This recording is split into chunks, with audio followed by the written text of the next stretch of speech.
शुभम गुस्से में निखिल की कॉलर पकड़ लेता है। शुभम, ये तू क्या कर रहा है? मैं तुझे नहीं छोड़ूंगा। तुझे रूम में लॉक किया था, तूने भागने की कोशिश की। नहीं यार, तू मुझे गलत समझ रहा है। मैं तुझे हमेशा से जानता हूं, तब भी जब देव और अंजलि को तुझ पर भरोसा था, तूने जानबूझकर देव को हम सबसे दूर किया था ना। तू हमेशा से ही दोस्ती के नाम पर उसे अपने कंट्रोल में रखना चाहता था, और फिर तेरी गंदी नजर अंजलि पर पड़ी और आखिरकार तूने उन दोनों को अलग कर ही दिया। यार, तू ये सब क्या कह रहा है? मैंने कहा ना, मेरे सामने मासूमियत का नाटक मत कर। मैं तेरा असली चेहरा अच्छे से जानता हूं। शुभम, छोड़ मुझे। तभी वहां देव और अक्षय भी आ जाते हैं और निखिल को शुभम की पकड़ से छुड़ाने की कोशिश करने लगते हैं। शुभम, क्या कर रहा है? पागल हो गया क्या? मैं नहीं, तू पागल हो गया है। इसने तुझे और अंजलि को मारने की कोशिश की और तू उसे ऐसे ही छोड़ रहा है। तुझे अपनी फिक्र तो नहीं है, लेकिन इसे छोड़कर तू अंजलि की जान खतरे में कैसे डाल सकता है? मुझसे अब किसी को कोई खतरा नहीं है। तुझे क्या लगता है मैं तुझ पर भरोसा करने की गलती करूंगा? मैं देव नहीं हूं जिसे दोस्ती के नाम पर तू आसानी से बेवकूफ बना सकता है। शुभम, हम बैठकर बात कर सकते हैं। अभी निखिल को छोड़ दे। नहीं, तू चाहे जो भी कर ले, मैं इसे पुलिस के हवाले करके ही रहूंगा। शुभम, निखिल हमारा दोस्त है, हमें इसे एक और मौका देना चाहिए। तू पागल हो गया क्या जो अब भी इस पर भरोसा करना चाहता है? अक्षय, तू वहां खड़ा खड़ा क्या कर रहा है? निखिल को छुड़ाने में मेरी मदद कर। हाँ, शुभम, छोड़ इसे, तू चल मेरे साथ।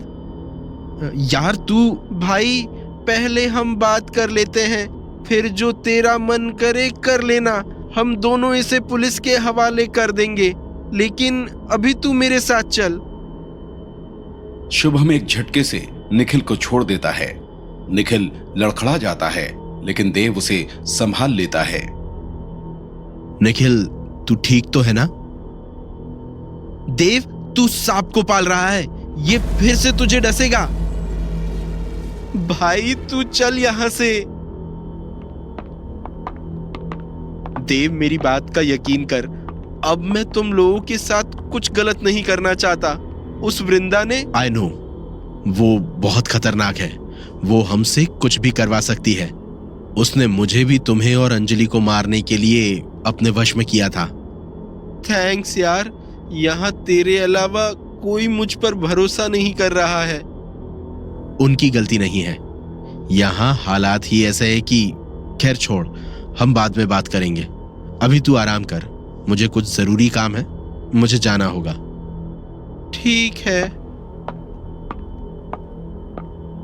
इस शुभम को मैं नहीं छोड़ूंगा।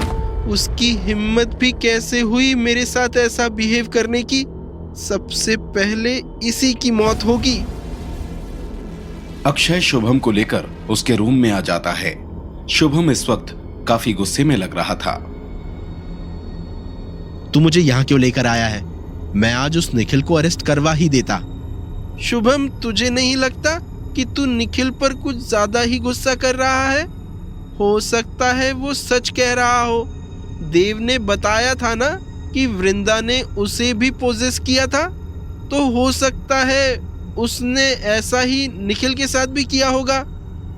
नहीं, निखिल के साथ ऐसा कुछ नहीं हुआ है। उसने ये सब जानबूझकर किया है। तू ये बात इतने यकीन के साथ कैसे कर सकता है? क्योंकि उस आत्मा ने मुझे पहले ही बता दिया था कि निखिल देव को धोखा दे रहा है और उसकी जान खतरे में है। What? किसकी आत्मा ने? वो मेरा मतलब। बस बहुत हुआ। मैं काफी दिन से खामोश बैठा हूँ, लेकिन अब नहीं।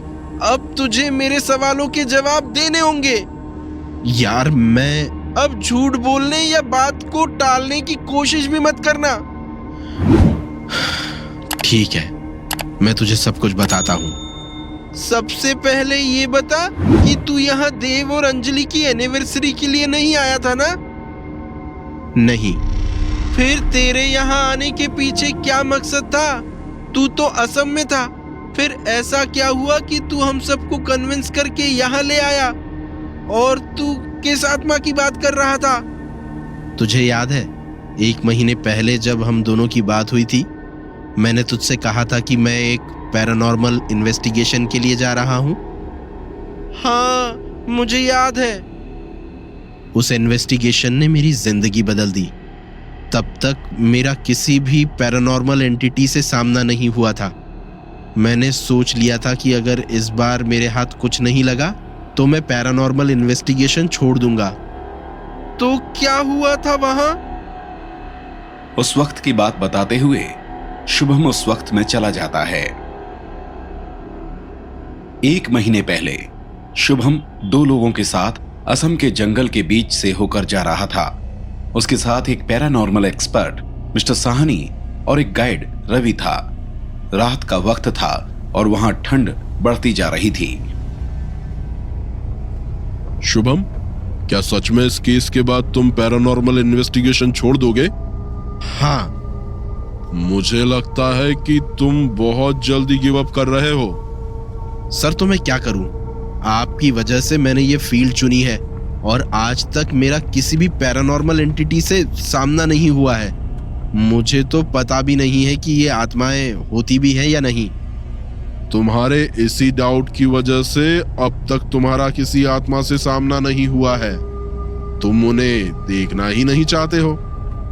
ये आप क्या कह रहे हैं? मैं उन्हें देखना चाहता हूँ और इसी वजह से कई महीनों से आपके साथ यहाँ घूम रहा हूँ। ठीक है, अगर ऐसी बात है तो आज तुम्हारी ये विश भी पूरी हो जाएगी। क्या मतलब? हम एक ऐसी लड़की के पास जा रहे हैं जो पिछले 1 महीने से पोसेस्ड है। सर, हम 2 बार ऐसे केस देख चुके हैं। दोनों बार जिन्हें हम विक्टिम समझ रहे थे उन्हें मेंटल इश्यूज थे। शायद इस लड़की के साथ भी ऐसा ही कुछ होगा। देखते हैं। क्या हम पहुंच गए? आज तुम कुछ अलग एक्सपीरियंस करोगे। Will see. Shubham mister Sahni और रवि के साथ उस घर के अंदर आता है। लिविंग एरिया में उस लड़की के पेरेंट्स परेशान खड़े थे। मिस्टर साहनी, यहाँ आने के लिए आपका शुक्रिया। मैंने आपके बारे में बहुत सुना है। प्लीज मेरी बेटी को बचा लीजिए। Don't worry, I'll try my best। बताइए उसके साथ क्या हुआ है।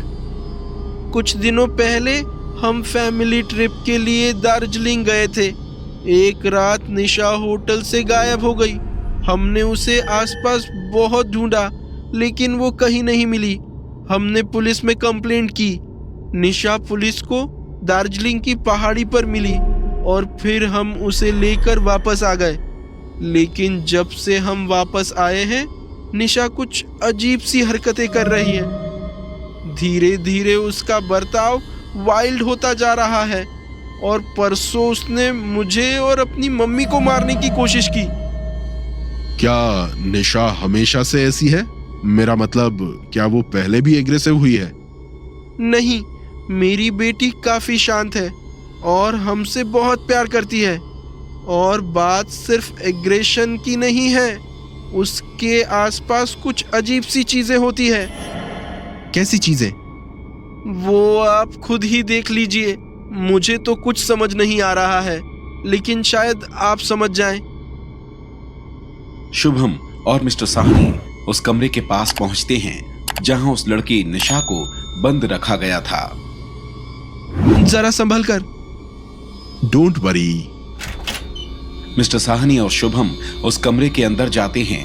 कमरा पूरा बिखरा हुआ था और वहां किसी के गुस्से में गुर्राने की आवाज आ रही थी। मिस्टर साहनी और शुभम उस तरफ देखते हैं जहां से वो आवाज आ रही थी। रूम के कोने में एक लड़की बैठी थी जिसके बाल बिखरे हुए थे और वो गुस्से में उन दोनों को देख रही थी। क्या ये वही है? तुम्हें क्या लगता है? एक और मेंटल केस। इस पर किसी आत्मा का साया नहीं है। इसे हॉस्पिटल भेजने के लिए बोल दीजिए। तुम कुछ ज्यादा ही जल्दबाजी कर रहे हो। सर, साफ दिख रहा है कि इसकी मेंटल कंडीशन खराब है। हमें यहाँ टाइम वेस्ट नहीं करना चाहिए। तूने सच कहा। तुझे यहाँ नहीं होना चाहिए था, खासकर तब जब तेरे अजीज दोस्त देव की जान खतरे में है। वो आत्माओं से मार डालेगी। व्हाट?